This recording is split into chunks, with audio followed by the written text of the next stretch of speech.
Omni Lucid presents.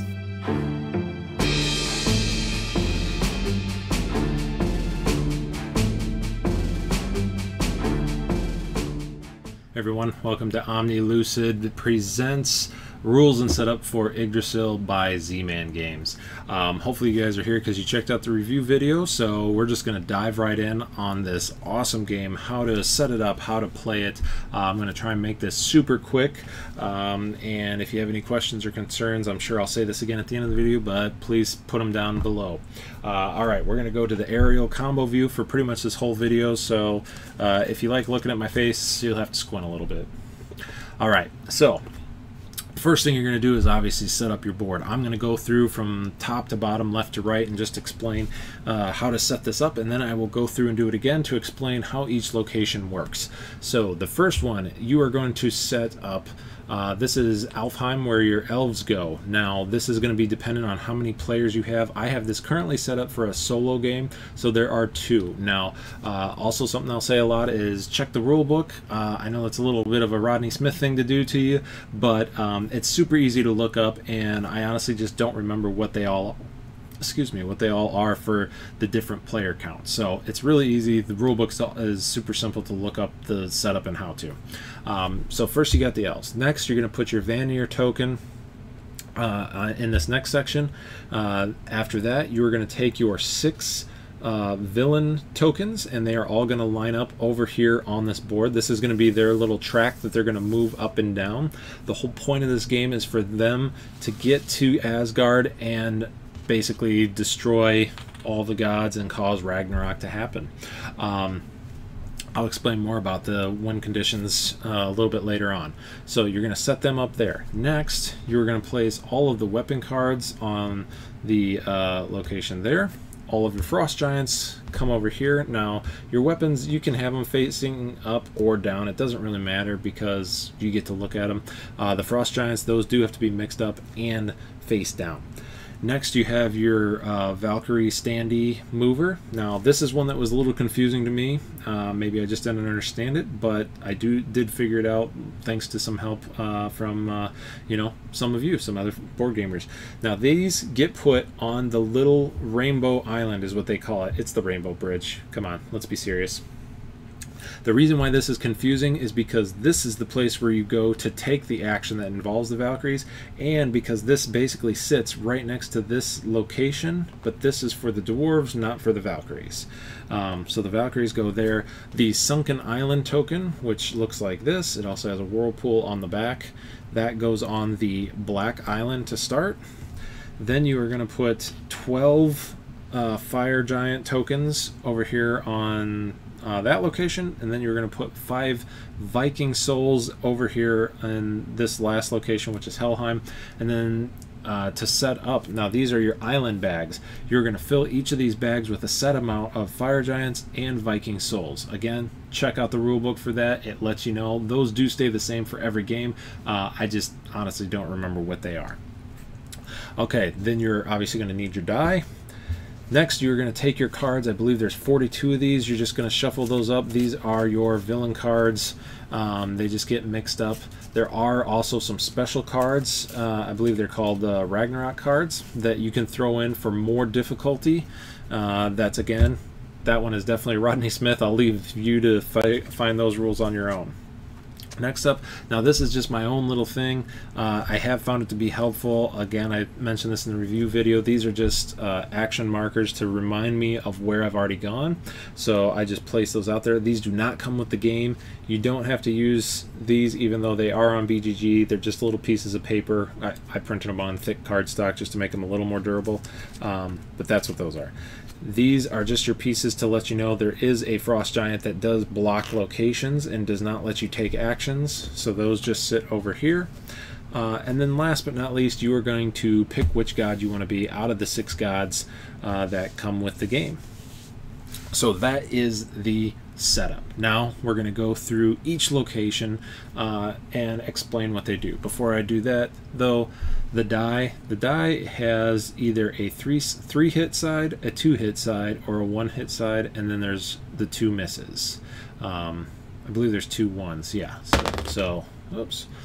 one hit, 2 misses, 1 2 hit, and 1 3 hit. Hopefully that wasn't too confusing. Okay, so next, you are going to go through, and what you can do on each location, you get 3 actions, 3 on your turn. Unless you're playing Frey, who gives you the special ability that you get to use 4 actions. The first thing you're going to do on one of your turns before you get to this point, though, is you are going to draw one of the enemy's cards, and you're going to flip that up. You are going to move that enemy. This happens to be Hel, so she moves forward 1 space, and then she does her ability. I will get to all their abilities in just a sec. First, I'm going to go through the board here, and then we'll get back to that. So if you go to this location up here, which is Helheim, you get to recruit one of the elves. What do the elves do? When you make a roll, you get to add them to your roll after you see the results and try and give yourself a little boost. They are worth 1 point that you can do. So the elves add that 1 to your roll after you see the results. So if you happen to miss it by 1, you can say, oh, I want to use one of my elves, and boost that up 1. Next is the Vanir. If you go to this space, you can do one of 2 things. You can either move him up 1 on this little track, or you can take the ability of the space that he is on. So there are 5 different abilities that you can do on each of these. Again, check out the rulebook for that. They're all pretty simple as to what they all can do. If you go to this location here, this is where you get to fight the bad guys as they move up the track. The way you know how much you have to hit them for is at the bottom here. I know that it's glaring out pretty bad on my camera, but in this first section here, they have 5 health. The second section, they have 6. The third section, they have 7. In the last section, they have 8 health. Now, the next thing to know about this location is that the locations also let you know how much power that the villains have there. Again, I'll go over that in just a little bit. The other thing that this location lets you know is if any of the villains get past these points, there's a certain amount of them that cannot get past those points by the end of your turn. For instance, you cannot have 5 villains past this line. Now they could be anywhere past here, so they could be all the way up here at the end, anything. There cannot be more than 5 past this line at the end of your turn. If they are, you lose. So if they happen to move across there at the beginning of your turn, you have the rest of that turn to get somebody back across that line to save yourself from losing the game. But you can only have 5 past this, or less than 5 past this line. If 3 get past this line, you lose at the end of your turn, and if 1 is in this last section here at the end of your turn, you automatically lose. I will get back more to the villain powers in a second when we get over to the cards. Next up, this location lets you choose one of the items forged by the dwarves. You have to start with the level 1. So on my turn, I would take that. I cannot upgrade again until my next turn. However, on my next turn, I can upgrade to the level 2. Following turn, level 3. Now, each time you do this, you have to you put that one back, because if you're playing with more than one person, then 2 of you can actually have the same weapon. Doesn't really make much sense thematically. If you want to house rule that, you can, but according to the rules, as far as I understand them at least, multiple people can have them. You just both can't have the level 3. You have to have whatever card it is that you have. But you do get to look, you do get to go through and pick the one you want. It's not a random draw. Next up, if you go to this location, now this one's a little different. So if you go here and no frost giants have come out yet, then you just draw the top card and you fight against them. Now giants always have a health of 3. So you go there, you roll your die, you throw your Vikings at them. If you have enough and you beat them, then you take that giant out and it goes on your card. The reason you want to do that is because they have, if you can kind of see down there, that little blue mark, this right here, is part of a rune. Once you get all 4 pieces of that rune, you get to do the special ability that goes along with that rune. Once again, check the rulebook for what those runes are. I do not remember them off the top of my head. Now, why I say this is a little tricky is because Loki also brings out frost giants. So if he has one out there, then you can choose if you want to fight the one that's already revealed or fight the one that's not revealed yet and try and take them out early. You might knock one out that has a nastier ability than what's already out there. Next up, going to this location lets you move the Valkyries. So the Valkyries can only move left or right. They always start on the Rainbow Bridge once they've been put back there by Jormungander.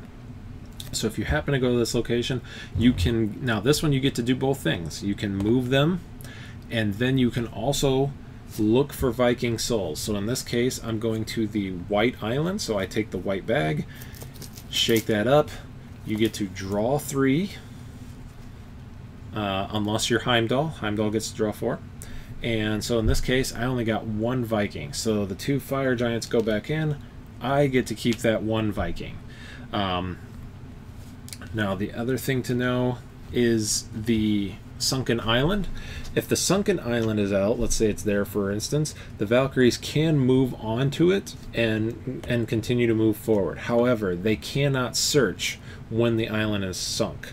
The other thing to know is there is a frost giant that will actually make the Sunken Island the whirlpool. If it's the whirlpool, the Valkyries cannot move past that until you take out that frost giant and turn that back into just a sunken island, no longer a whirlpool. So you have to keep that in mind. The next location you go, you can come down here. Again, I wish I could remember all the 9 worlds, but I cannot for the life of me. This might be Svartheim, I'm not sure how to say it. This is the fire giants. So this is kind of the same as the Vikings, except this time, and you can pick any island you want, or any bag you want, you are searching for fire giants. And if you find them, so again, I draw 3. And of course now I would draw 2 Vikings. That 1 fire giant, the Vikings go back in, the fire giant gets taken out of the bag and sent back down there. So it's just a way to get rid of some of the fire giants. This next location here, this is for a 2-player or more game. It lets you trade resources between yourself and somebody you are playing with.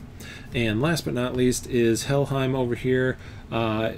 If you choose this location, you get to take 5 Vikings. You start with 5 there, but as you use them, they will also be put over here and back into Helheim, so there eventually will be more. But you get to pick those 5 and choose a bag. Again, you just choose which one you want, and you throw them in the bag, including more Vikings for you to potentially grab when you move those Valkyries and go searching for them. Okay, so that is all the locations and how they work. Like I said, on your turn you get to do 3 actions. You can only do them once, so you can't just, you know, Valkyrie, Valkyrie, Valkyrie and keep trying to get as many Viking souls as you want. What I said I was going to wait until the end to go over is the abilities of the evil, or the villains, evil forces. That's what I was going for.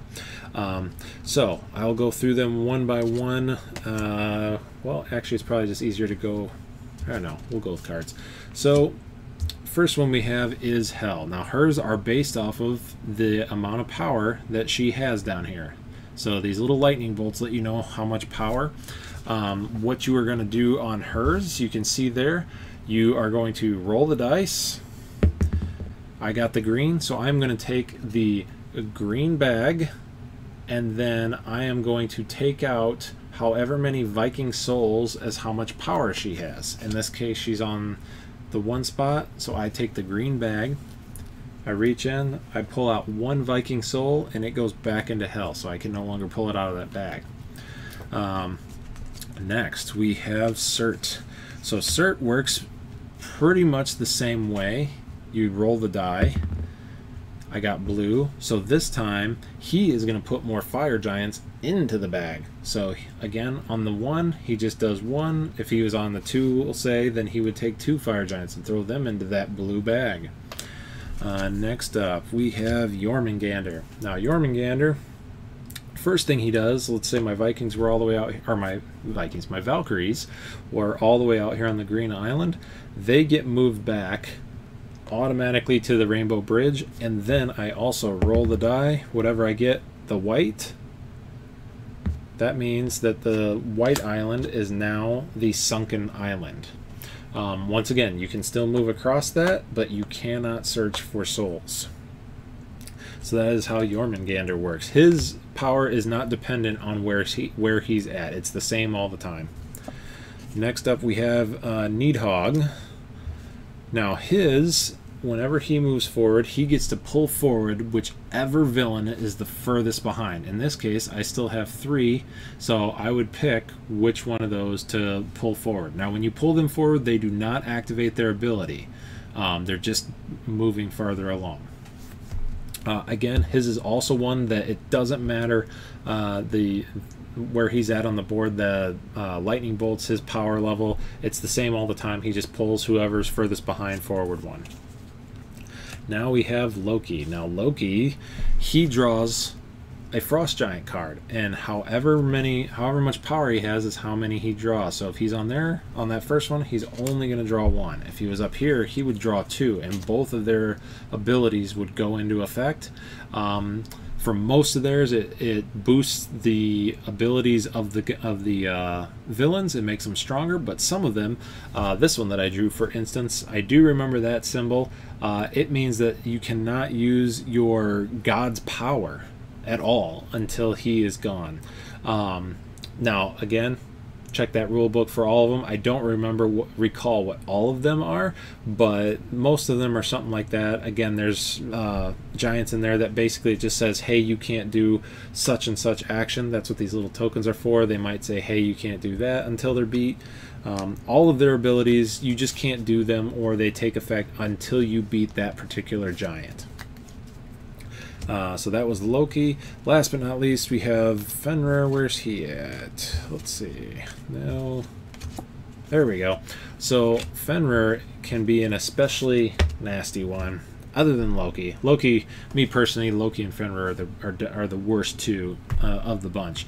The way that Fenrir works is also done by how much power he's at and where he's at on the board, because when you get him, you have to calm him down, and how you calm him down is by rolling a certain result on the die. Now in this first one, it's fairly easy to do. You can roll a white, blue, or green. So in that case, I would have done it. However, it does take you 1 action in order to calm him down, and you cannot do anything else until you calm him down. So let's say that Fenrir is all the way up here and he's in that level 3 power. Now the only thing that calms him down is the white. So that green I would have missed. That was my first action. Second action, I got a blue. There goes my second action. He's still not calmed down. I got another blue. There's all 3 of my actions. I did not calm him down. I always keep him off to the side when that happens. He is still angry. That means that on my next turn, not only am I going to draw another card and that person is going to move forward and do their ability, but I still can't do anything until I calm him down. So that is an especially tough situation to be in with Fenrir. That's why I said you really do not want to let him get too far along. Now, there are certain abilities by the Vanir up here. Let's see, this one, for instance, that automatically just lets you move one of those guys back by 1, so that could save you. But yeah, it's usually just easier not to let him get up that high. All right, and that is basically how you play Yggdrasil. Like I said, switch back here again. If you guys have any questions that I didn't cover, maybe something I missed, definitely feel free to reach out and ask a comment. There is a frequently asked questions on BGG that I found very helpful. I definitely recommend checking that out, as well as any other resources. Like I said, getting these little action markers just to keep track definitely helps. I didn't think I would lose track, but I definitely did. So, and last, just to always ask a question on a video, with this being more Norse mythology, what is your favorite Norse mythology tale or story? Definitely hit me up in the comments. Let me know. I look forward to reading them. Until next time, hope you guys have a great one, and I will be doing a playthrough video very soon for anybody that wants to see the full game. Have a good one.